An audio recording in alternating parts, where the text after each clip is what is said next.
മത്തായിയുടെ സുവിശേഷം 4-ാം അധ്യായം 25-ാമത്തെ വാക്യത്തിൽ ഇങ്ങനെ എഴുതിയിരിക്കുന്നു, ഒരു വലിയ പുരുഷാരം കർത്താവിനെ പിന്തുടർന്നു. അവിടെ പിന്തുടർന്നു, അനുഗമിച്ചു എന്ന് പറയാൻ ഉപയോഗിച്ചിരിക്കുന്ന ഗ്രീക്ക് വാക്ക് അക്കലോത്തോ എന്നാണ്.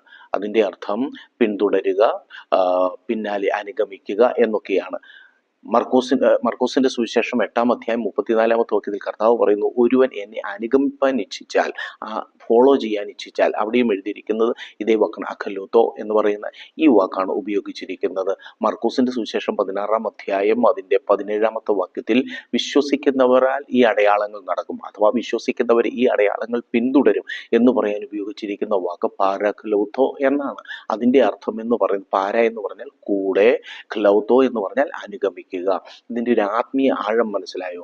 അത്ഭുതങ്ങളും അടയാളങ്ങളും യേശുവിനോടുകൂടെ ശിഷ്യന്മാർ എങ്ങനെ സഞ്ചരിച്ചോ, എത്ര ക്ലോസ് ആയി സഞ്ചരിച്ചോ, അതുപോലെ വിശ്വസിക്കുന്നവരോടുകൂടെ ഈ അത്ഭുതങ്ങളും അടയാളങ്ങളും കൂടെ സഞ്ചരിക്കും. അവർ മാർക്കറ്റിൽ പോയാൽ, അവർ വീട്ടിലായിരുന്നാൽ, അവർ ഏത് സാഹചര്യത്തിൽ പോയാലും അവർ കർത്താവിൻ്റെ വചനത്തെ മുറുകെ പിടിക്കുന്നവരാണെങ്കിൽ അവരോടുകൂടെ അത്ഭുതങ്ങളും കൂടെ നടക്കും, വളരെ ചേർന്ന് നടക്കും എന്നാണ് കർത്താവ് പറഞ്ഞത്.